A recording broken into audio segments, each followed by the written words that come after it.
ತುಳುನಾಡಿನ ಪ್ರಾಣಿ ಜಾನಪದ ಡಾಕ್ಟರ್ ಅಶೋಕ್ ಆಳ್ವ ಅವರ ಕೃತಿ. ಈ ಕೃತಿಯನ್ನು ಸಿರಿಕಮಲ ಪ್ರಕಾಶನ ಪಡುಬಿದ್ರೆ ಉಡುಪಿ ಇವರು ಪ್ರಕಟಿಸಿದ್ದಾರೆ. ಈ ಪುಸ್ತಕಕ್ಕೆ ತುಳುನಾಡಿನ ಹಿರಿಯ ವಿದ್ವಾಂಸರು, ಜಾನಪದ ವಿದ್ವಾಂಸರು ಆಗಿರುವಂಥ BA ವಿವೇಕರಯ್ಯವರು ಮುನ್ನುಡಿ ಬರೆಯುತ್ತಾ ಈ ರೀತಿಯಾಗಿ ಹೇಳ್ತಾರೆ. ಡಾಕ್ಟರ್ ಅಶೋಕ್ ಆಳ್ವರು ಪ್ರಾಣಿ ಜನಪದ ಎಂಬ ಈ ನಿಬಂಧದಲ್ಲಿ ಮನುಷ್ಯ ಮತ್ತು ಪ್ರಾಣಿಗಳ ಸಂಬಂಧವನ್ನು ಐತಿಹಾಸಿಕವಾಗಿ ಮತ್ತು ಸಾಂಸ್ಕೃತಿಕವಾಗಿ ಭಿನ್ನ ನೆಲೆಗಳಲ್ಲಿ ಅರ್ಥೈಸಲು ಮತ್ತು ವಿವರಿಸಲು ಪ್ರಯತ್ನಿಸಿದ್ದಾರೆ.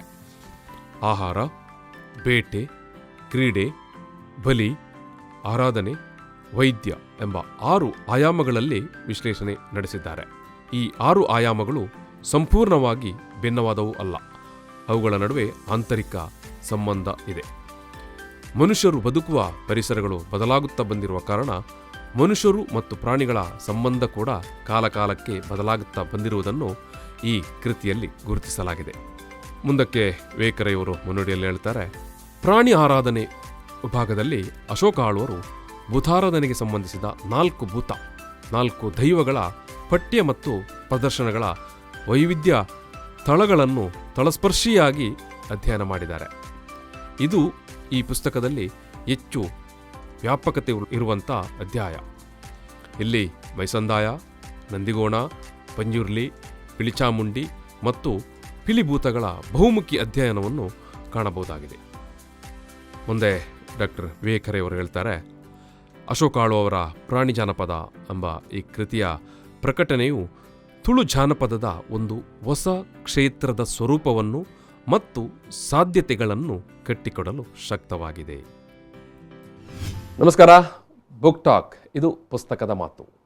ಈ ದಿವಸ ನಮ್ಮ ಜೊತೆಗೆ ಮುಖ್ಯ ಅತಿಥಿಯಾಗಿ ಭಾಗವಹಿಸಿದ್ದಾರೆ ಡಾಕ್ಟರ್ YN ಶೆಟ್ಟಿ ಅವರು. ನಾನು ಡಾಕ್ಟರ್ YN ಶೆಟ್ಟಿ ಅವರನ್ನು ಈ ಒಂದು ಬುಕ್ ಟಾಕ್, ಈ ಒಂದು ಪುಸ್ತಕದ ಮಾತುಕತೆಗೆ ಪ್ರೀತಿಯಿಂದ ಸ್ವಾಗತ ಮಾಡ್ತಿದ್ದೇನೆ. ಡಾಕ್ಟ್ರೇ, ಪ್ರೀತಿಯ ಸ್ವಾಗತಗಳು. ನಮಸ್ಕಾರ. ಡಾಕ್ಟರ್ YN ಶೆಟ್ಟಿ ಅವರು ತುಳುನಾಡಿನ ಒಬ್ಬ ಅತ್ಯಂತ ಮಹತ್ವದ ವಿದ್ವಾಂಸರು. ತುಳು ಭಾಷೆ, ತುಳು ಸಂಸ್ಕೃತಿ, ತುಳು ಜನಪದ ವಿಚಾರದ ಬಗ್ಗೆ ಆಳವಾದಂಥ ಅಧ್ಯಯನ ಮಾಡಿರುವವರು. ಜೊತೆಗೆ ಅನೇಕ ಕೂಟ ಅಥವಾ ವಿಚಾರ ಸಂಕಿರಣಗಳಲ್ಲಿ ಒಬ್ಬ ಸಂಪನ್ಮೂಲ ವ್ಯಕ್ತಿಯಾಗಿ ಭಾಗವಹಿಸ್ತಾ ಇರುವವರು ಮತ್ತು ಅನೇಕ ರಚನಾತ್ಮಕವಾಗಿ ತುಳು ಭಾಷೆ ಸಂಸ್ಕೃತಿಗಾಗಿ ಕೆಲಸಗಳನ್ನು ನಿರ್ವಹಿಸಿಕೊಂಡು ಬಂದವರು. ಇವತ್ತಿಗೆ ಕೂಡ ಅದನ್ನು ನಿರ್ವಹಿಸ್ತಾ ಇರೋರು. ವೃತ್ತಿಯಲ್ಲಿ ವೈದ್ಯರು. ಇವತ್ತಿನ ಈ ಒಂದು ಬುಕ್ ಟಾಕ್ನಲ್ಲಿ ನಾವು ಮಾತನಾಡ್ತಾ ಇರುವ ಪುಸ್ತಕ ತುಳುನಾಡಿನ ಪ್ರಾಣಿ ಜಾನಪದ. ತುಳುನಾಡಿನ ಪ್ರಾಣಿ ಜಾನಪದ ಈ ವಿಚಾರವಾಗಿ ನಾವು ಈ ಪುಸ್ತಕದ ಬಗ್ಗೆ ಮಾತಾಡ್ತಿದ್ದೇವೆ. ಈ ಪುಸ್ತಕದ ಲೇಖಕರು ಡಾಕ್ಟರ್ ಅಶೋಕ್ ಆಳ್ವ ಅವರು. ಅನಿವಾರ್ಯ ಕಾರಣದಿಂದ ಇವತ್ತಿನ ಮಾತುಕತೆಗೆ ಆಳ್ವ ಅವರಿಗೆ ಬರಲಿಕ್ಕೆ ಸಾಧ್ಯ ಆಗಲಿಲ್ಲ. ತುಂಬ ಒಂದು ವಿಶಿಷ್ಟ ನೆಲೆಯಲ್ಲಿ ಬರೆದಂಥ ಪುಸ್ತಕ, ಅತ್ಯಂತ ಮಹತ್ವದ ಆಳವಾದ ಅಧ್ಯಯನದ ನೆಲೆಯಲ್ಲಿ ಪ್ರಕಟವಾದಂಥ ಪುಸ್ತಕ ಇದು. ಈ ಪುಸ್ತಕವನ್ನು ಪ್ರಕಟಿಸಿದವರು ಡಾಕ್ಟರ್ YN ಶೆಟ್ಟಿ ಅವರು. ಇವತ್ತು ಪ್ರಕಾಶಕನ ನೆಲೆಯಲ್ಲಿ ಡಾಕ್ಟರ್ YN ಶೆಟ್ಟಿ ಅವರು ಈ ಒಂದು ಮಾತುಕತೆಯಲ್ಲಿ ಅವರು ಮಾತಾಡಲಿಕ್ಕಿದ್ದಾರೆ. ಡಾಕ್ಟರ್ YN ಶೆಟ್ಟಿ ಅವರ ಸಿರಿಕಮಲ ಪ್ರಕಾಶನಾಲಯದ ವತಿಯಿಂದ ಈ ಒಂದು ಪುಸ್ತಕವನ್ನು ಡಾಕ್ಟರ್ YN ಶೆಟ್ಟಿ ಅವರು ಪ್ರಕಟ ಮಾಡಿದ್ದಾರೆ. ಡಾಕ್ಟರ್ ಅಶೋಕ್ ಆಳ್ವ ಅವರು ಬರೆದಂಥ ಪುಸ್ತಕ ತುಳುನಾಡಿನ ಪ್ರಾಣಿ ಜಾನಪದ. ಈ ಪುಸ್ತಕಕ್ಕೆ ಮುನ್ನುಡಿಯನ್ನು ಬರೆದವರು ತುಳುವಿನ ಹಿರಿಯ ವಿದ್ವಾಂಸರಾಗಿರುವಂಥ BA ವಿವೇಕರಯ್ಯವರು.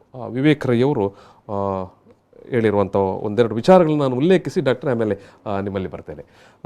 ವಿವೇಕರಯ್ಯವರು ಮುನ್ನುಡಿಯಲ್ಲಿ ಹೇಳ್ತಾರೆ, ಈ ಗ್ರಂಥದ ಲೇಖಕರಾಗಿರುವಂಥ ಡಾಕ್ಟರ್ ಅಶೋಕ್ ಆಳ್ವ ಅವರು ಮಂಗಳೂರು ವಿಶ್ವವಿದ್ಯಾನಿಲಯದ ಕನ್ನಡ ವಿಭಾಗದಲ್ಲಿ ನಡೆಸಿದ ಸಂಶೋಧನೆ, ಉಡುಪಿಯ ಪ್ರಾದೇಶಿಕ ಜಾನಪದ ರಂಗಕಲೆಗಳ ಅಧ್ಯಯನ ಕೇಂದ್ರದಲ್ಲಿ ಸಂಶೋಧಕ ಮಾರ್ಗದರ್ಶಕರಾಗಿ ನಡೆಸಿದ ಕ್ಷೇತ್ರ ಕಾರ್ಯಗಳು ಮತ್ತು ಹಿರಿಯ ಜಾನಪದ ವಿದ್ವಾಂಸ ಪ್ರೊಫೆಸರ್ ಲಾರಿ ಹಾಂಕೋ ಅವರ ಜೊತೆಗೆ ದೊರೆತ ತರಬೇತಿಗಳಿಂದ ಅವರಿಗೆ ಸೂಕ್ಷ್ಮ ಅಧ್ಯಯನ ನಡೆಸಲು ಸಾಧ್ಯವಾಗಿದೆ.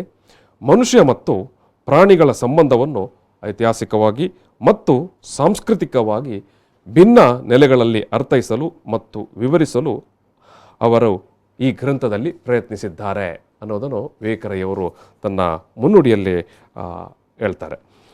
ಅದೇ ರೀತಿಯಾಗಿ ಅಶೋಕ್ ಆಳ್ವ ಅವರು ಈ ಏನು ಕೃತಿಯ ಲೇಖಕರಾಗಿರುವಂಥ ಅಶೋಕ್ ಆಳ್ವ ಅವರು ಹೇಳುವಂಥ ಒಂದು ಎರಡು ಮಾತುಗಳು. ಅಶೋಕ್ ಆಳ್ವ ಅವರ ಏನು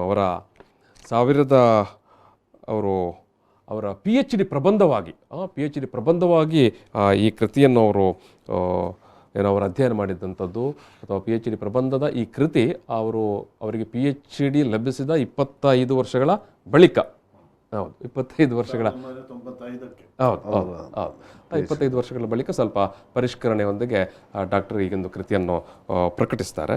ಇಲ್ಲಿ ನಾನು ಈ ಕೃತಿಯ ಲೇಖಕರಾಗಿರುವಂಥ ಅಶೋಕ್ ಆಳ್ವ ಅವರು ಹೇಳಿರುವ ಒಂದು ಮಾತನ್ನು ಉಲ್ಲೇಖಿಸ್ತೇನೆ. ಅಶೋಕ್ ಆಳ್ವ ಅವರು ಹೇಳ್ತಾರೆ, ನಾನು ಸುಮಾರು 25 ವರ್ಷಗಳ ಹಿಂದೆ ಈ ಸಂಶೋಧನಾ ಕೆಲಸವನ್ನು ಕೈಗೆತ್ತಿಕೊಂಡಾಗ ಜಾನಪದ ಎಂಬ ಅಧ್ಯಯನ ವಿಭಾಗ ಇತ್ತಲ್ಲದೆ ಪ್ರಾಣಿ ಜಾನಪದ ಎಂಬ ಪ್ರತ್ಯೇಕ ಪ್ರಾಕಾರ ಇರಲಿಲ್ಲ. ಪಾಶ್ಚಾತ್ಯರಲ್ಲಿ ಮಾತ್ರ ಇದನ್ನು ಪರಿಭಾಷೆಯಾಗಿ ಬಳಸ್ತಾ ಇದ್ದರು.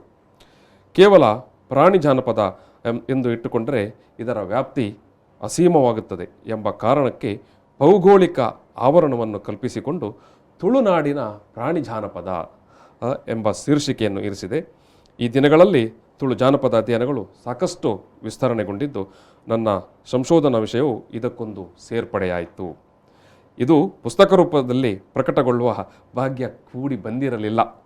ಅಂದರೆ ಅವರು ಹೇಳುವಾಗ 25 ವರ್ಷಗಳ ಹಿಂದೆ ಅಧ್ಯಯನ ಮಾಡಿದಂಥ PhD ವಿಚಾರ ಹೆಚ್ಚು ಕಡಿಮೆ 3 ದಶಕಗಳ ಬಳಿಕ ಕೆಲವೊಂದು ಪರಿಷ್ಕರಣೆಗಳೊಂದಿಗೆ ಇದೀಗ ಮುದ್ರಣಗೊಳ್ತಾ ಇದೆ ಅಂತ.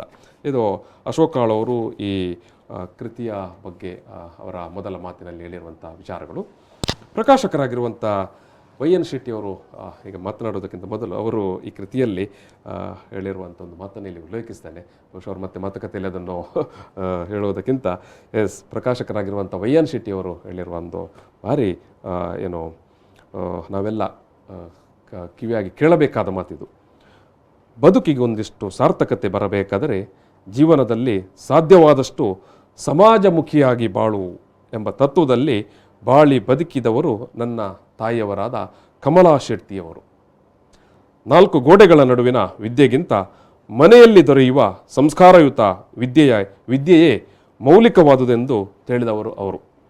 ಓದು ಬರಹಗಳ ಜೊತೆಗೆ ಸಂಸ್ಕಾರವನ್ನು ಮೈಗೂಡಿಸಿಕೊಂಡಾಗ ಮಾತ್ರ ಬದುಕಿಗೆ ಸಾರ್ಥಕತೆ ಬರುತ್ತದೆ ಎಂದು ಸದಾ ತನ್ನ ಮಕ್ಕಳಿಗೆ ಹೇಳ್ತಾ ಇದ್ದರು.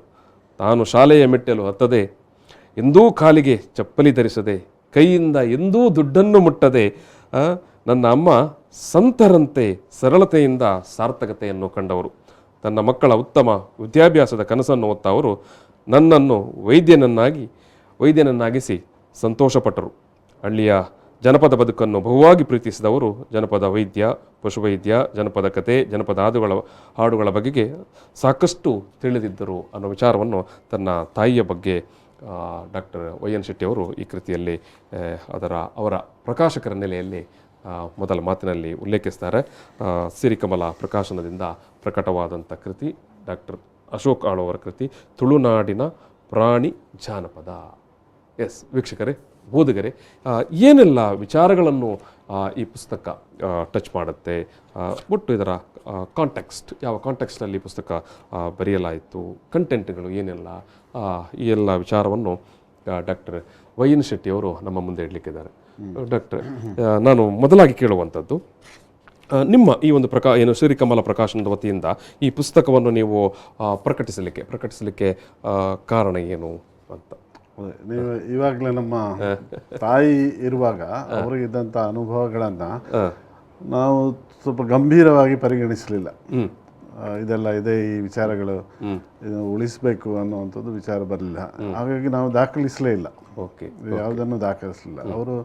ಅವರನ್ನು ನಾವು ಕಳೆದುಕೊಂಡ ಮೇಲೆ ನಮಗೊಂದು ವಿಚಾರ ತಲೆಗೆ ಬಂತು, ಇದನ್ನು ಕನಿಷ್ಠ ಇನ್ನು ಮುಂದೆ ಆದರೂ ಈ ಅನುಭವಿಗಳ ವಿಚಾರಗಳನ್ನು ನಾವು ದಾಖಲಿಸಬೇಕು, ಮುಂದಿನ ಜನಾಂಗಕ್ಕೆ ಇದನ್ನು ರವಾನಿಸಬೇಕು ಅನ್ನೋದು ನಮ್ಮ ಅಪೇಕ್ಷೆಯ ಮೇರೆಗೆ ಈಗಾಗಲೇ ಒಂದು 3 ಪುಸ್ತಕಗಳನ್ನು ನಾವು ನಮ್ಮ ಸಿರಿಕಮಲ ಪ್ರಕಾಶನದಿಂದ ಹೊರಗೆ ತಂದಿದ್ದೇವೆ. ಅದರಲ್ಲಿ ಆಂಶಿಕವಾಗಿ ನಾವು ಆರ್ಥಿಕವಾಗಿ ಪೋಷಕರಾಗಿ ಇದ್ದಂತಹ ಕೃತಿಗಳು ಮತ್ತು ಪೂರ್ಣ ಖರ್ಚಿನಿಂದ ನಾವು ಪ್ರಕಾಶನ ಮಾಡಿರುವಂಥದ್ದು. ಇದು ಡಾಕ್ಟರ್, ನೀವೀಗ ಪ್ರಕಾಶನಕ್ಕೆ ಅಥವಾ ಪ್ರಕಟಿಸಲಿಕ್ಕೆ ನೀವು ಆ ಪುಸ್ತಕವನ್ನು ಆಯ್ಕೆ ಮಾಡುವಾಗ ಯಾವ ನೆಲೆಯಲ್ಲಿ ನೀವು ಆಯ್ಕೆ ಮಾಡಿಕೊಳ್ತೀರಿ?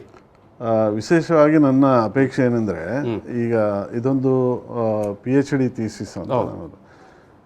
ಒಂದಷ್ಟು ಯೂನಿವರ್ಸಿಟಿಯಲ್ಲಿ ಸಂಶೋಧನೆಗಳು ನಡೀತಾ ಇರ್ತದೆ. ಹೌದು, ಅದರಿಂದ ಪುಸ್ತಕಗಳು ಹೊರಗೆ ಬರ್ತದೆ, PhD ಅವಾರ್ಡ್ ಆಗ್ತದೆ.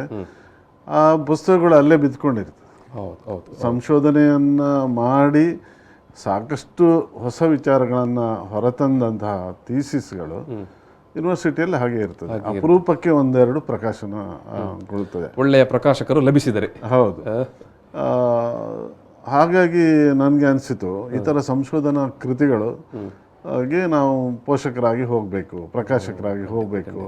ಸಂಶೋಧನಾ ಕೃತಿಗಳಿಗೆ ಪೋಷಕರಾಗಿ ನಾನು ಅಶೋಕ್ ಆಳ್ವರು RRCಯಲ್ಲಿ ಪ್ರಾದೇಶಿಕ ರಂಗಕಲೆಗಳ ಅಧ್ಯಯನ ಕೇಂದ್ರದಲ್ಲಿ ಈಗಾಗಲೇ ಅಣಿಯಾರದಲ್ಲ ಸಿರಿ ಸಿಂಗಾರ ಅನ್ನೋ ಒಂದು, ನಾನು ಕುಂಡಂತಾಯರು ಮತ್ತು ಅಶೋಕ್ ಆಳ್ವರು ಸೇರಿ ಪ್ರಾಯೋಜಕತ್ವವನ್ನು ಮುಂಬೈ ಕನ್ನಡ ಸಂಘ ಮತ್ತು RRCಯಿಂದ ಪಡ್ಕೊಂಡು 3 ದಿನಗಳ ಕಾಲ ಅದನ್ನು ದಾಖಲಿಸಿಕೊಂಡು ಮಾಡಿದಂತಹ ಒಂದು ಅದ್ಭುತವಾಗಿರುತ್ತಂಥ ಕೆಲಸ ಅಂತ ನಾವು ನಮ್ಮನ್ನೇ ಹೇಳಿಕೊಂಡು ಹೆಚ್ಚೆನಿಸಲಾರದು. ಹಾಗೆ ಅದು ಒಂದು ಒಳ್ಳೆಯ ಪುಸ್ತಕ ಹೊರಬಂದಿದೆ. ಅದರಲ್ಲಿ ಒಂದು 60 ಜನ ಸಮುದಾಯದವರು, ನಲಿಕೆ ಮತ್ತು ಪಂಬದ ಸಮುದಾಯದವರು ಸೇರಿ ಅಣಿಯನ್ನು ಹೇಗೆ ಕಟ್ಟಬೇಕು, ಬಣ್ಣವನ್ನು ಹಾಕಬೇಕು, ಯಾವ ಬಣ್ಣವನ್ನು ಉಪಯೋಗಿಸಬೇಕು, ಹಿಂದಿನ ಕಾಲದಲ್ಲಿ ಯಾವ, ಉದಾಹರಣೆಗೆ ನಾವು ಅರದಳ ಅನ್ನುವಂಥದ್ದು ಒಂದು ಮರದಿಂದ ಬರುವ ನಿರ್ಯಾಸ ಅಂತ ಅಲ್ಲಿವರೆಗೆ ಯಾರಿಗೂ ಗೊತ್ತಿರಲಿಲ್ಲ. ನಾನು ಅಲ್ಲಿ ತಗೊಂಡೋಗಿದ್ದೆ, ಅರದಳದ ಮರದ ಒಂದು ಗೆಲ್ಲನ್ನು ತಗೊಂಡೋಗಿ ಅಲ್ಲಿಟ್ಟೆ. ಅವರಿಗೂ ಗುರುತಿಸ್ಲಿಕ್ಕೆ ಆಗಲಿಲ್ಲ. ಹಾಗೆ ಅಂತಹ ಪಾರಂಪರಿಕ ಜ್ಞಾನಗಳು ಕಳೆದು ಹೋಗುವಂಥ ಈ ಪರಿಸ್ಥಿತಿಯಲ್ಲಿ ಇದನ್ನು ನೀವೊಂದು ದಾಖಲೀಕರಣ ಮಾಡಿದ್ರಿ. ಹೌದಾ, 3 ದಿನಗಳ ಕಾಲ ದಾಖಲೀಕರಣ, ಭಾರಿ ದೊಡ್ಡ ಒಂದು ಹೌದು, ದೊಡ್ಡ ಕೆಲಸ RRC ಮತ್ತು ಕನ್ನಡ ಸಂಘದವರು ಮಾಡಿದ್ದಾರೆ. ಒಳ್ಳೆಯ ಪುಸ್ತಕ ಕೂಡ ಹೊರಗೆ ಬಂದಿದೆ. ಹಾಗಾಗಿ ಮುಂದೆ ಅರದಲ ಸಿರಿಸಿಂಗಾರ ಆದಮೇಲೆ ಸಿರಿನಡೆ ಪೇರೂರು ಆರಡೆ ಅಂತ ಒಂದು ಪುಸ್ತಕ ಹೊರಗೆ ಬಂತು. ಮಾಯ ಮತ್ತು ಜೋಗ, ಗಣೇಶ ಮೀನ್ ಸಂಕಮಾರ್ನವರಿಗೆ ಕೂಡ ನಾವು ಸ್ವಲ್ಪ ಆರ್ಥಿಕವಾಗಿ ಸಹ ಪೋಷಕತ್ವವನ್ನು ಕೊಟ್ಟಿದ್ದೀವಿ. ಈಗ ಇತ್ತೀಚೆಗೆ ಅಶೋಕ್ ಆಳ್ವರದ್ದು ಪೂರ್ಣ ಖರ್ಚನ್ನು ನಾವು ಭರಿಸಿಕೊಂಡು ಈ ಪುಸ್ತಕವನ್ನು ನಾವು ಹೊರಗೆ ತಂದಿದ್ದೀವಿ. ಅದೇ ನಮ್ಮ ಪಾರಂಪರಿಕ PhD ಅಧ್ಯಯನ ಮಾಡಿದಂಥ ಒಂದು ಸಂಶೋಧನಾ ಪ್ರಬಂಧ. ಸಂಕಮಾರದ್ದು PhD ಥೀಸಿಸ್ ಆಗಿತ್ತು. ನಾನು ಆಂಶಿಕವಾಗಿ ಅವರಿಗೆ ಆರ್ಥಿಕ ಸಹಾಯವನ್ನು ಮಾಡಿದ್ದೇವೆ ನಮ್ಮ ಸಂಸ್ಥೆಯಿಂದ.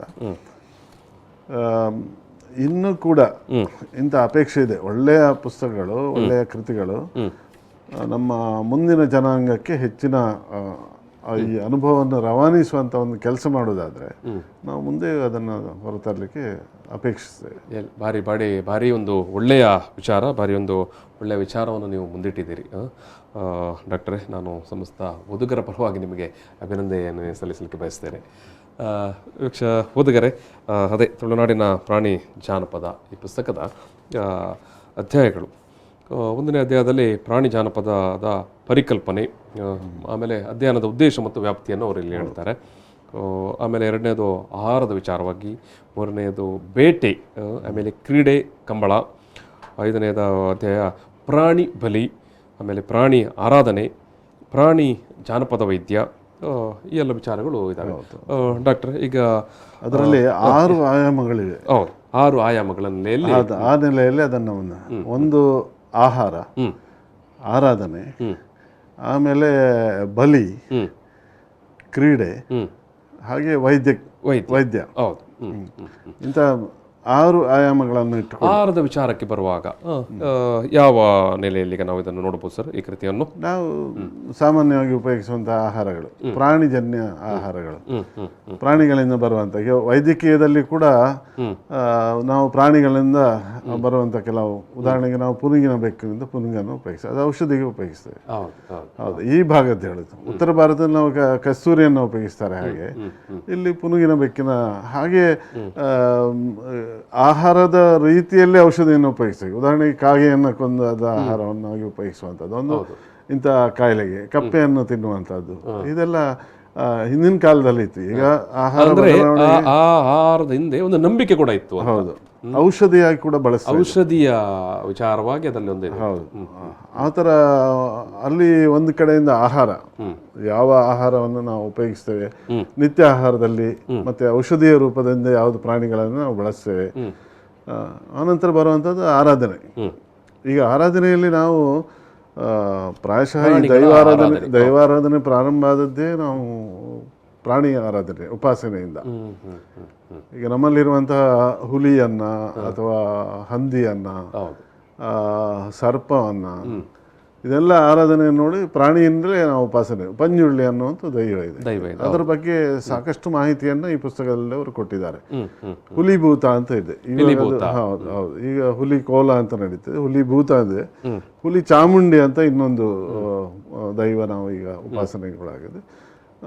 ಆನೆಯನ್ನು ಉಪಾಸನೆ ವೈದಿಕ ಸಂಪ್ರದಾಯದಲ್ಲಿ ಕೂಡ ನೀವು ಗಣಪತಿಯನ್ನು ತಗೊಂಡೆ ಆನೆಯನ್ನೇ, ಅದನ್ನೇ ನಾವು ಪರಿಶಿಷ್ಟ ಜನಾಂಗದವರು ಆನೆ ದೇವರು ಅಂತ ಕರೀತಾರೆ.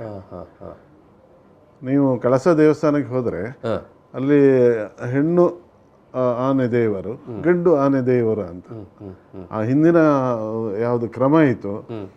ಮತ್ತು ಅಡಿಗೆ ಗಣಪತಿಗೆ ಕೊಡುವಂಥ ಆಹಾರವನ್ನು ನೀವು ನೋಡಿದ್ರು ಹಾಗೆ, ಅಂದರೆ ನೈವೇದ್ಯವನ್ನು ನೋಡಿದ್ರು ಹಾಗೆ. ಒಂದಷ್ಟು ನಾವು ಕಬ್ಬನ್ನು ಕೊಡ್ತೇವೆ, ಬಾಳೆಹಣ್ಣನ್ನು ಕೊಡ್ತೇವೆ. ಇದೆಲ್ಲವೂ ಸಾಮಾನ್ಯವಾಗಿ ಆನೆ ತಿನ್ನುವಂತ ಆಹಾರಗಳಲ್ಲ. ಅದು ಒಂದು ಪ್ರಾಣಿ ಉಪಾಸನೆ, ಒಂದು ಬಹಳ ಪುರಾತನ ಸಂಪ್ರದಾಯ. ಅದು ಈಗ ವೈದಿಕೀಕರಣಗೊಂಡು ವೈದಿಕ ರೀತಿಯಿಂದ ಉಪಾಸಿಸಲ್ಪಡ್ತದೆ. ಹಾಗೆ ಹುಲಿ, ಹಂದಿ, ಇದನ್ನೆಲ್ಲ ನಾವು ಆರಾಧನೆ ಮಾಡ್ತಾ ಇರುವಾಗ ಈ ತುಳುನಾಡಿನಲ್ಲಿ ಏನು ಈ ರೀತಿಯಾಗಿ ಪ್ರಾಣಿ ಜನ್ಯ ಪ್ರಾಣಿ ಹಿನ್ನೆಲೆಯಿಂದ ನೀವು ಆರಾಧನೆ ಮಾಡ್ತಾ ಇದ್ದೀವಿ, ಅವು ಬಹುಶಃ ಈ ಒಂದು ಇದರಲ್ಲಿ ಬರೆಯುವಾಗ, ಮತ್ತೆ ನೀವು ಕ್ರೀಡೆಯಲ್ಲಿ ತಗೊಳ್ಳುವಾಗ ಕಂಬಳವನ್ನು ಕೇವಲ ಕ್ರೀಡೆ ಅಂತ ನಾವು ತಗೊಂಡಿದ್ದೀವಿ. ಹೌದು, ಅದು ಕ್ರೀಡೆ ಅಲ್ಲ, ಅದರಲ್ಲಿ ಸಾಕಷ್ಟು ಆರಾಧನೆಯ ಭಾಗ ಇದೆ. ಅದು ಕೂಡ ಅಲ್ಲಿ ಬಲಿಯೂ ಇದೆ. ನೀವು ಭಂಡಾರ ಕಂಬಳವನ್ನು ನೋಡಿದರೆ ಅಲ್ಲಿ ನೆಗಳಬಾವಿ ಅಂತ ಇದೆ. ಆ ನೆಗಳಬಾವಿಗೆ ಮೊದಲು ನರಬಲಿ ಇತ್ತು, ಆನಂತರ ಪ್ರಾಣಿ ಬಲಿ ಆಯಿತು. ಈಗ ಅದು ಸಸ್ಯ ಬಲಿಯಾಗಿ ಪೂಜೆ ಮಾತ್ರ ಅಲ್ಲಿ ಮಾಡ್ತಾರೆ. ನೆಗಳಬಾವಿಯನ್ನು ಮುಚ್ಚಿಬಿಟ್ಟಿದ್ದಾರೆ. ನರಬಲಿಯ ನಂತರ ಕೋಳಿಯನ್ನು ಹಾಕ್ತಾಯಿದ್ರು. ಹಾಗೆ ಅಲ್ಲಿ ಆರಾಧನೆ ಹೇಗೆ ಅಂದರೆ ಅಲ್ಲಿ ಹರಕೆ ಕೂಡ ಇತ್ತು. ಭಂಡಾರ ಕಂಬಳ ಅಷ್ಟು ದೊಡ್ಡ 12 ಎಕರೆ ಕಂಬಳದಲ್ಲಿ ನಮ್ಮ ಮನೆಯಲ್ಲಿ ಸಾಕ್ತಿರುವಂಥ ಜಾನುವಾರುಗಳಿಗೆ ಯಾವುದಾದ್ರೂ ಕಾಯಿಲೆ ಬಂದರೆ ಕಂಬಳ ಗದ್ದೆಗೆ ಇಳಿಸ್ತೀನಿ ಅಂತ ಒಂದು ಹರಕೆ. ಅದರಲ್ಲಿ ಬರೀ ಕೋಣ ಮಾತ್ರ ಅಲ್ಲ, ಎಲ್ಲ ದನ ಕರುಗಳು ಎಲ್ಲವನ್ನ ಕಂಬಳ ಗದ್ದೆಗೆ ಇಳಿಸಿ ಬಾಲ ಹಿಡಿದು ಓಡಿಸೋದು, ಅದು ಕೂಡ ಒಂದು ಹರಕೆ. ಹಾಗೆ ಸುತ್ತಕ್ಕಿ ತಳೆಯುವುದ ಅಂತ ಒಂದಿದೆ. ಸುತ್ತಕ್ಕಿ ತಳೆಯುವುದಂದರೆ ನಮ್ಮ ಕಷ್ಟಗಳು ಕಡಿಮೆ ಆಗಲಿ ಅಂತೇಳಿ ನಾವು ಹೇಗೆ ಅನ್ನ ಸಂತರ್ಪಣೆ ಮಾಡ್ತೀವಿ, ಅದೇ ಥರ ಇರುವೆಗಳಿಗೆ ಒಂಥರ ಸಂತರ್ಪಣೆ. ಬೆಳ್ತಿಗೆ ಹಾಕಿ ಅನ್ನ ಕಂಬಳದ ಗದ್ದೆ ಸುತ್ತ ಅದನ್ನು ಚೆಲ್ತಾ ಹೋಗುವುದು, ಸುತ್ತಕ್ಕಿ ತಳೆಯುವುದು ಅಂತ. ಈ ಥರ ಆರಾಧನಾ ಪದ್ಧತಿಗಳು. ಕಂಬಳ ಅದೇ ನೀವು ಹೇಳೋ ಪ್ರಕಾರ ಅದು ಕೇವಲ ಒಂದು ಸ್ಪೋರ್ಟ್ಸ್ ಅಲ್ಲ, ಇವತ್ತಿನ ಕ್ರೀಡೆ ಅಲ್ಲ. ಈಗ ಏನು ನಡೀತದೆ ಅದು ಜಾನಪದ ಕ್ರೀಡೆ ಮಾತ್ರ ಅಲ್ಲ, ಅದು ಅಲ್ಲ, ಕ್ರೀಡೆ ಅಲ್ಲ. ನೀವು ಇನ್ನು ಈ ಕಟ್ಪಾಡಿ ಕಂಬಳ ಎಲ್ಲ ನೋಡಿದರೆ ಅಲ್ಲಿ ಕಂಬಳ ಗದ್ದೆಯನ್ನು ಅಲ್ಲಿ ಈಗ ನಮ್ಮ ಪಡುಪಣಂಬರಲ್ಲಿ ಅರಸು ಕಂಬಳ ಎಲ್ಲ ನಡೀತದೆ. ಅಲ್ಲಿ ಅವರು ಬಂದು ಟ್ರೈಬಲ್ಸ್ ಬಂದು ಅರಸರ ಹತ್ರ ಅಪ್ಪಣೆ ತಗೊಂಡು ಹೋಗಿ ಕಂಬಳವನ್ನು ಇತರ ಗದ್ದೆಗಳಿಗಿಂತ ಸಪ್ರೇಟ್ ಮಾಡ್ತಾರೆ. ಅದಕ್ಕೆ ಸುಣ್ಣ ಬಣ್ಣ ಹಚ್ಚಿ ಬೇರೆ ಗದ್ದೆ ಮತ್ತು ಕಂಬಳ ಗದ್ದೆಯನ್ನು ಸಪ್ರೇಟ್ ಪ್ರತ್ಯೇಕಿಸುವಂಥದ್ದು. ಇನ್ನೂ ಬಹಳಷ್ಟು ಗಾಢವಾದ ವಿಚಾರ ಏನಂದರೆ ಕಂಬಳವನ್ನು ಕರೆದು ಅದಕ್ಕೆ ಆವೇಶ ಬರುವ ಹಾಗೆ ಮಾಡ್ತಾರೆ. ಕಂಬಳ ಗದ್ದೆಗೆ ಆವೇಶ ಬರಬೇಕು ಅಂತ ಒಂದು ಕಲ್ಪನೆ. ಅದಕ್ಕೆ ಜನ ಸೇರಿ ಅದಕ್ಕೆ ಹೇಳಿ ದೈವತ್ವವನ್ನು ಕೊಡ್ತಾರೆ. ಆ ಕಂಬಳ ಗದ್ದೆ ದೈವತ್ವವನ್ನು ಕೊಡ್ತಾರೆ. ಆನಂತರ ಎರುಬಂಟೆ ಕೋಲ ಅಂತ ಕೋಲ ನಡೀತದೆ. ಅಲ್ಲಿ ಮಂಜೊಟ್ಟಿ ಜುಮಾದಿ ಅಂತ ಹೇಳಿ ಒಂದು ಜುಮಾದಿದ್ದು ಆ ಮಂಜೊಟ್ಟಿ ಹತ್ರನೇ ಒಂದು ಸ್ಥಾನ ಇದೆ. ಸೊ ಎಲ್ಲವೂ ಒಂಥರ ಸಂಕೀರ್ಣ ಆರಾಧನಾ ವ್ಯವಸ್ಥೆ ಅದು ಕಂಬಳ ಅಂದರೆ.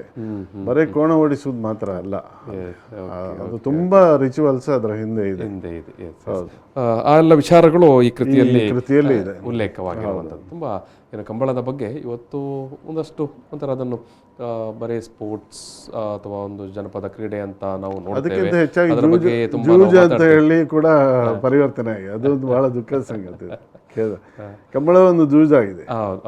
ಬಟ್ ಅದರ ಹಿಂದೆ ಅನೇಕ ನಂಬಿಕೆಗಳು ಇದ್ದಾವೆ, ಆರಾಧನೆಗೆ ಸಂಬಂಧಪಟ್ಟ ನಂಬಿಕೆಗಳಿದ್ದಾವೆ ಅನ್ನುವಂಥದ್ದು ಈ ಕೃತಿಯಲ್ಲಿ ಉಲ್ಲೇಖ ಇರುವಂಥದ್ದು. ಅದಕ್ಕಾಗಿ ಅನೇಕ ವಿಚಾರಗಳು, ಸಣ್ಣ ಪುಟ್ಟ ವಿಚಾರಗಳು, ಏನು ಪ್ರಾಣಿ ಆರಾಧನೆ, ಪ್ರಾಣಿಜನ್ಯ ವಿಚಾರಗಳು ನಾವು ಏನು ನಮ್ಮ ಕಣ್ಣ ಅನುಭವದಲ್ಲಿ ಇದ್ದದ್ದು, ಆದರೆ ಅದನ್ನು ಒಂದು ಮಹತ್ವದ ದಾಖಲೀಕರಣ ಅಂತ ಮಾಡಿರಲಿಲ್ಲ. ಹೌದು, ಅದನ್ನು ಈ ಕೃತಿಯಲ್ಲಿ ಮಾಡಲಾಗಿದೆ. ಡಾಕ್ಟ್ರೆ, ಈಗ ಬೇಟೆ ವಿಚಾರ ಬರ್ತದೆ. ಹೌದು, ಈಗ ಬೇಟೆ ನಮ್ಮ ದೈವಾರಾಧನೆಯನ್ನು ನೋಡಿದರೆ ನಿಮಗೆ ಈಗಲೂ ಸಾಂಕೇತಿಕವಾಗಿ ಬೇಟೆ ಮಾಡುವಂಥದ್ದು ನಿಮಗೆ ಕಾಣ್ತದೆ. ಹೌದು, ಅದು ಇದರ ಒಟ್ಟಿಗೆ ಒಂದು ಕಡೆಯಿಂದ ನಾವು ಆಹಾರಕ್ಕಾಗಿ ಬೇಟೆಯನ್ನು ಆಡ್ತಾ ಇದ್ದೀವಿ. ಹೌದು. ಇನ್ನೊಂದು ಕೃಷಿಗೆ ತೊಂದರೆ ಕೊಡುವಾಗ ಅಂತಹ ಪ್ರಾಣಿಗಳನ್ನು ಓಡಿಸುವಂಥದ್ದು ಒಂದು ಬೇಟೆ ಇತ್ತು. ಹಾಗೆ ವರ್ಷಕ್ಕೆ ಒಂದು ಬಾರಿ ನಾವು ಕೆಡ್ಡಸ ಅಂತ ಹೇಳ್ತೀವಿ. ಕೆಡ್ಡಸ ಅನ್ನುವಂಥದ್ದು ಕೇಟಸ ಅನ್ನೋ ಶಬ್ದದಿಂದ ಉತ್ಪತ್ತಿ ಆಗುತ್ತೆ. ಅದು ಒಂಥರ ಬೇಟೆ. ಅಲ್ಲಿ ಪ್ರಾಣಿಗಳು ನಮ್ಮ ಕೃಷಿಗೆ ತೊಂದರೆ ಕೊಡ್ತವೆ, ಅವುಗಳ ಸಂಖ್ಯೆಯನ್ನು ಕಡಿಮೆ ಮಾಡಬೇಕು, ಅದರ ಒಟ್ಟಿಗೆ ಇವರಿಗೆ ಆಹಾರದ ಸಂಭ್ರಮ ಕೂಡ ಸಿಗಬೇಕಂತೇಳಿ ಒಂದು ವರ್ಷಕ್ಕೆ ಒಂದ್ಸರಿ ಬೇಟೆಯೇ ಒಂದು ಆರಾಧನೆಯಾಗಿ ನಡೀತಾ ಇತ್ತು. ಅದು ಸಾಂಕೇತಿಕವಾಗಿ ಇವತ್ತು ನಡೀತಿದೆ. ಪ್ರಾಣಿ ಬಲಿಯ ಬಗ್ಗೆ ವಿಚಾರ ಇದೆ. ಪ್ರಾಣಿ ಬಲಿ ನಾವು ನೋಡಿದ್ದೀವಿ, ಈಗಲೂ ಇದೆ. ಮಾರಿ ಆರಾಧನೆಯಲ್ಲಿ ನಾವು ಗೋಂದೋಳದಲ್ಲಿ ಮಾರಿ ಅದನ್ನು ಹಂದಿಯನ್ನು ಬಲಿ ಕೊಡುವಂಥದ್ದು, ಶಿರಾಡಿ ಭೂತಕ್ಕೆ ಅಲ್ಲಿ ಬಲಿ ಕೊಡುವಂಥದ್ದು ನಾವು ಹಂದಿಯನ್ನು ಬಲಿ ಕೊಡ್ತಾರೆ. ಎಲ್ಲ ರೀತಿಯಿಂದ ಬಲಿ ಇದೆ. ಹಿಂದೆ ಎಲ್ಲ ಕೋಣಗಳನ್ನು ಬಲಿ ಕೊಡ್ತಾ ಇದ್ದದ್ದು, ಕೋಣ ಇತ್ತು. ಅದು ಆರಂಭಿಕ ಕಾಲದಲ್ಲಿ ನಾವು ಸಂಶೋಧನಾತ್ಮಕವಾಗಿ ನೋಡ್ತಾ ಹೋದಾಗ ಮೊದಲಿಗೆ ನರಬಲಿ ಇತ್ತು. ಅದು ನಿಷೇಧಿಸಲ್ಪಟ್ಟಿದೆ. ನರಬಲಿ ಯಾಕೆಂದರೆ ಒಬ್ಬ ಮಹಾ ದುಷ್ಟ ಅವನನ್ನು ಬಲಿ ಕೊಡುತ್ತು. ನಿಮ್ಮಲ್ಲಿ ತುಳುವಿನಲ್ಲಿ ಮಾತಿದೆ ಒಂದು, ಈ ಅನ್ಯಾಯ ಮಲ್ಪನೇನು ಮಾರಿಗೆ ತಲೆ ಕಡಿಪೋಯ್ತಲ್ಲ, ನನ್ನ ಮಾರಿಗೆ ತಲೆ ಕಡಿತೇನೆ ತೊಂದರೆ ಅನ್ಯಾಯ ಮಾಡ ಅಂತ. ಈ ಮಾತು ಅದು ಒಂದು ಐತಿಹಾಸಿಕವಾಗಿ ಓರಲ್ ಹಿಸ್ಟ್ರಿ ಅಂತ ಹೇಳ್ತಾರೆ, ಮೌಖಿಕ ಇತಿಹಾಸವೇ ಅದು. ಆ ಕಾಲದಲ್ಲಿ ನಡೀತಾ ಇತ್ತು. ಆಮೇಲೆ ಏನಾಯ್ತು, ಬಂದಾಗ ನಿಷೇಧ ಮಾಡಿದ್ರು ಅದನ್ನು. ಹೌದು, ಅಲ್ಲ, ಹೊರಗಿನವರು ಇವರಿಗೆ ಪರಿಚಯ ಇಲ್ಲದವರು ಬಂದರೂ ಅವರನ್ನು ಬಲಿ ಕೊಡ್ತಾ ಇದ್ರು. ಅವರಿಂದ ನಮಗೆ ಅಪಾಯ ಆಗ್ತದೆ ಅನ್ನೋ ಭಯದಿಂದ ಬಲಿ ಕೊಡ್ತಾ ಇದ್ರು. ಕ್ರಮೇಣ ಅದು ನಿಷೇಧ ಆಯಿತು. ನಿಷೇಧ ಆದಮೇಲೆ ಪ್ರಾಣಿ ಬಲಿ ಪ್ರಾರಂಭ ಆಯಿತು. ಪ್ರಾಣಿ ಬಲಿಯಲ್ಲಿ ಮುಖ್ಯವಾಗಿ ನಾವು ಕೋಣಗಳನ್ನು ಬಲಿ ಕೊಡುವಂಥದ್ದು ಈ ಮಾರಿ ಆರಾಧನೆಯಲ್ಲಿ ನಾವು ನೋಡ್ತೇವೆ. ಅದು ಅಲ್ಲಿಂದ ಕೋಳಿ, ಕುರಿ, ಆಡು ಇದನ್ನೆಲ್ಲ ಬಲಿ ಕೊಡುವಂಥದ್ದು. ಹಂದಿ, ಆ ಪ್ರಾಣಿ ಬಲಿಯ ನಂತರ ಸಸ್ಯ ಬಲಿ ಬಂತು. ಕುಂಬಳಕಾಯಿ, ಹೌದು, ಅದು ಕಡಿಯೋದು, ಅದನ್ನೆಲ್ಲ ಮಾಡುವಂಥದ್ದು. ತೆಂಗಿನಕಾಯಿ ಹೊಡಿಯೋದು ಕೂಡ ಒಂಥರ ಬಲಿ. ಅಜಕಾಯಿ ಅಂತ ನಾವು ಹೇಳ್ತೇವೆ, ಅದೆಲ್ಲ ಬಲಿಯ ಸ್ವರೂಪವೇ. ಅದೇ ಪ್ರಾಣಿ ಜನಪದ ತುಳುನಾಡಿಗೆ ಸಂಬಂಧಪಟ್ಟ ಹಾಗೆ ಡಾಕ್ಟರ್ ಆಳ್ವ ಅವರು ಈ ಒಂದು ಕೃತಿಯಲ್ಲಿ, ಅಶೋಕ್ ಆಳ್ವ ಅವರು ಸಮಗ್ರವಾದಂಥ ಒಂದು ಅಧ್ಯಯನದ ನೆಲೆಯಲ್ಲಿ ಈ ಕೃತಿಯಲ್ಲಿ ಅದನ್ನು ಕಟ್ಟಿಕೊಟ್ಟಿದ್ದಾರೆ.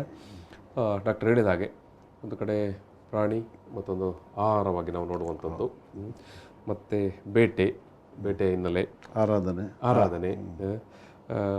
ಕಂಬಳ ಕ್ರೀಡೆಯಾಗಿ, ವೈದ್ಯ, ಹೌದು, ಅದನ್ನು ಏನು ಬೇರೆ ಬೇರೆ ನಮಗೆ ಆರೋಗ್ಯ ಸಮಸ್ಯೆ ಬಂದಾಗ, ಹೌದು, ಅಲ್ಲಿ ಏನು ಇದರಲ್ಲಿ ವಿಶೇಷವಾಗಿ ಏನು ಹೇಳ್ತಾರಂದರೆ ಮಂತ್ರದಿಂದ ಕಾಯಿಲೆಗಳನ್ನು ಕಾಯಿಲೆಯನ್ನು ಗುಣಪಡಿಸುವಂಥದ್ದು. ವಿಶೇಷವಾಗಿ ಹಾವು ಕಚ್ಚಿದಾಗ ಅದನ್ನು ಮಂತ್ರದಿಂದ ಅದಕ್ಕೆ ದಿಗ್ಬಂಧ ಮಾಡುವಂಥದ್ದು, ತಡೆ ಹಾಕುವಂಥದ್ದು, ಇದೆಲ್ಲ ಹಳೆ ಕಾಲದಲ್ಲಿ ಇತ್ತು. ಅದು ಅದನ್ನು ಇವತ್ತು ವೈಜ್ಞಾನಿಕವಾಗಿ ಸಮರ್ಥಿಸಲಿಕ್ಕೆ ಸ್ವಲ್ಪ ಕಷ್ಟ. ಯಾಕಂದರೆ ಹುಚ್ಚುನಾಯಿ ಕಡಿತಕ್ಕೆ ಕೂಡ ಔಷಧಿ ಕೊಡ್ತಾ ಇರೋರನ್ನು ನಾವು ನೋಡಿದ್ವಿ. ಆದರೆ ವಿಜ್ಞಾನ ಏನು ಹೇಳ್ತದೆ ಅಂದರೆ ರ್ಯಾಬಿಸನ್ನು ಗುಣಪಡಿಸಲಿಕ್ಕೆ ಆಗುವುದಿಲ್ಲ ಅನ್ನುವಂಥದ್ದು ವಿಚಾರ ಕೂಡ ಇತ್ತು. ಆದರೆ ಅದನ್ನು ಪ್ರಾಯೋಗಿಕವಾಗಿ ಮಾಡಲಿಕ್ಕೆ ಕೂಡ ಈಗ ಅವಕಾಶಗಳು ಕಮ್ಮಿ ಇರ್ತದೆ. ಅಂತ ಮಂತ್ರದಲ್ಲಿ ಆಯುರ್ವೇದ ಶಾಸ್ತ್ರ ಕೂಡ ಹೇಳ್ತದೆ, ಮಣಿ ಮಂತ್ರ ಔಷಧಾನಿ ಅಂತೇಳಿ. ಮಂತ್ರದಿಂದ ಔಷಧಿಯಿಂದಲೂ ಗುಣಪಡಿಸಬಹುದು ಕಾಯಿಲೆಯನ್ನು ಅಂತ ಹೇಳ್ತಾರೆ. ಇದು ಡಾಕ್ಟ್ರೆ ತುಂಬ ವರ್ಣಮಯವಾದ ಫೋಟೋಗಳೆಲ್ಲ ಇದ್ದಾವೆ ಈ ಕೃತಿಯಲ್ಲಿ. ಅದು ನೀವು ಹೇಳಿದ ಕ್ಷೇತ್ರ ಕಾರ್ಯ ಮಾಡುವಾಗ ಅವರಿಗೆ ಸಿಕ್ಕಿದಂಥ ಫೋಟೋಗಳನ್ನು ಕ್ಷೇತ್ರ ಕಾರ್ಯ ಮಾಡೋ ಸಂದರ್ಭದಲ್ಲಿ ಹುಲಿಭೂತದ್ದು ಪಿಲಿಭೂತ ಅದಕ್ಕೆ ಸಂಬಂಧಪಟ್ಟ ಫೋಟೋಗಳು ಕೂಡ ಇದ್ದಾವೆ. ಗೊಂದೋಳು ಕುಣಿತ. ಡಾಕ್ಟ್ರೆ ಬಹುಶಃ ತುಳುವಿನ ವಿಚಾರಕ್ಕೆ ಬಂದಾಗ ತುಳುವಿನ ಸಂಶೋಧನೆ ಮತ್ತು ತುಳುವಿನ ಅಧ್ಯಯನ ಮತ್ತು ಇದುವರೆಗೆ ಪ್ರಕಟವಾಗಿರುವಂಥ ತುಳು ಸಾಹಿತ್ಯ ಸಂಸ್ಕೃತಿ ಇದು ಭಾರಿ ಒಂದು ಮಹತ್ವದ ಕೃತಿ ಅಂತ ನನಗೆ ಅನಿಸ್ತಾ ಉಂಟು. ಹೌದು, ಇದು ಕನ್ನಡದಲ್ಲಿ ಇದೆ. ಅದರಲ್ಲಿ ಅಲ್ಲಲ್ಲಿ ಸ್ವಲ್ಪ ತುಳು ಪಾಡ್ದನಗಳ ತುಣುಕುಗಳಿದೆ. ಒಟ್ಟಿಗೆ ಏನಂದರೆ ಮುಂದಿನ ವಿದ್ಯಾರ್ಥಿಗಳಿಗೆ ವಿಶೇಷವಾಗಿ ಒಂದು ಆಕರ ಗ್ರಂಥವಾಗಿ ರೆಫರಲ್ ಟೆಕ್ಸ್ಟ್ ಅಂತ ನಾವು ಹೇಳ್ತೇವೆ. ಇವತ್ತಂತೂ ತುಳುವಿನ ಬಗ್ಗೆ ತುಳು MA ಕೂಡ ಮಾಡ್ತಾರೆ. MA ವಿದ್ಯಾರ್ಥಿಗಳಿಗೆ ವಿಶೇಷವಾಗಿ ಇದು ತುಂಬ ಪ್ರಯೋಜನ ಆಗ್ತದೆ. MA ಮಾಡುವಂಥ ವಿದ್ಯಾರ್ಥಿಗಳಿಗೆ ಇದು ತುಂಬ ಡಾಕ್ಟರ್ ಹೇಳಿದಾಗೆ ಒಂದು ಒಳ್ಳೆಯ ರೆಫರೆನ್ಸ್ ಗ್ರಂಥ ಇದು. ಡಾಕ್ಟ್ರೆ, ನಾನು ಈ ಒಂದು ಮಾತುಕತೆಯನ್ನು ಸಮಾಪನ ಮಾಡಬೇಕಾಗಿದೆ. ಈ ಗ್ರಂಥ ಬಹುಶಃ ಮಂಗಳೂರಿನಲ್ಲಿ ಆಕೃತಿ ಪ್ರಿಂಟರ್ಸ್ ಅವರು ಪ್ರಿಂಟ್ ಮಾಡಿದ್ದಾರೆ. ಹೌದು, ಮುಖಪುಟವನ್ನು ಪೃಥ್ವಿರಾಜ್ ಕವತ್ತಾರ್ ಅವರು ಮಾಡಿದ್ದಾರೆ. ಹೌದು, ಒಳ್ಳೆ ಚಂದ ಮಾಡಿದ್ದಾರೆ. 300 ರೂಪಾಯಿ ಬೆಲೆಯ ಕೃತಿ ಇದು. ಮಂಗಳೂರಿನಲ್ಲಿ ಎಲ್ಲ ಪುಸ್ತಕದ ಅಂಗಡಿಗಳಲ್ಲಿ ಎಲ್ಲ ಲಭಿಸುತ್ತೆ. ಓದುಗರೆ, ನಾನು ಮತ್ತೊಮ್ಮೆ ನಿಮ್ಮಲ್ಲಿ ವಿನಂತಿಸುವಂಥದ್ದು, ತುಳುವಿನಲ್ಲಿ ತುಳುನಾಡಿನ ಪ್ರಾಣಿ ಜಾನಪದ ವಿಚಾರಕ್ಕೆ ಬಂದಂಥ ಮೊದಲ ಕೃತಿ ಮತ್ತು ಒಂದು ಒಳ್ಳೆಯ ಆಕಾರ ಗ್ರಂಥ ನಿಮ್ಮ ಗ್ರಂಥಾಲಯದಲ್ಲಿ ಇರಬೇಕು ಮತ್ತು ಆಗಾಗ ರೆಫರೆನ್ಸ್ಗೆ ಬಳಸಿಕೊಳ್ಳಬೇಕಾದಂಥ ಪುಸ್ತಕ ಇದು. ಮತ್ತು ತುಳುವಿನ ಬಗ್ಗೆ ಅಧ್ಯಯನ ಮಾಡುವಂಥವ್ರು, ಅದರಲ್ಲಿ ಕೂಡ MA ಮಾಡುವವರು ಅಥವಾ ತುಳುವಿನ ಬಗ್ಗೆ ಸಂಶೋಧನೆ ಮಾಡುವವರು ಖಂಡಿತವಾಗಿ ಒಂದು ಬಾರಿ ಓದಬೇಕಾದ ಕೃತಿ ಇದು. ನಾನು ಈ ಸಂದರ್ಭದಲ್ಲಿ ಅಶೋಕ್ ಆಳ್ವ ಅವರಿಗೆ ವಿಶೇಷವಾಗಿ ಧನ್ಯವಾದವನ್ನು ಸಮರ್ಪಿಸ್ತೇನೆ. ಯಾಕಂದರೆ ಅವರ ಒಂದು ಅಧ್ಯಯನ ಮತ್ತು ಶ್ರಮ ಮತ್ತು ಡೆಡಿಕೇಶನ್ ಈ ಪುಸ್ತಕದ ಹಿಂದೆ ಇದೆ. ಮತ್ತು ಅಷ್ಟೇ ಪ್ರೀತಿ, ವಿಶ್ವಾಸ ಮತ್ತು ಕಾಳಜಿಯಿಂದ, ತುಳುವಿನ ಕಾಳಜಿಯಿಂದ ಡಾಕ್ಟರ್ YN ಶೆಟ್ಟಿ ಅವರ ಸಿರಿಕಮಲ ಪಬ್ಲಿಕೇಶನ್ಸ್ ವತಿಯಿಂದ ಈ ಪುಸ್ತಕವನ್ನು ಪ್ರಕಟಿಸಿದ್ದಾರೆ. ಅದಕ್ಕಾಗಿ ಅವರಿಗೆ ಕೂಡ ಅಭಿನಂದನೆಯನ್ನು ಸಲ್ಲಿಸ್ತಾ ನಾನು ಈ ಒಂದು ಮಾತುಕತೆಯಲ್ಲಿ ಸಮಾಪನ ಮಾಡ್ತಾಯಿದ್ದೇನೆ. ಡಾಕ್ಟ್ರೆ, ಥ್ಯಾಂಕ್ ಯು. ಬುಕ್ ಟಾಕ್ ಇದು ಪುಸ್ತಕದ ಮಾತು. ಈ ಒಂದು ಮಾತುಕತೆಯನ್ನು ಇಲ್ಲಿ ಸಮಾಪನ ಮಾಡ್ತಿದ್ದೇನೆ. ಧನ್ಯವಾದಗಳು.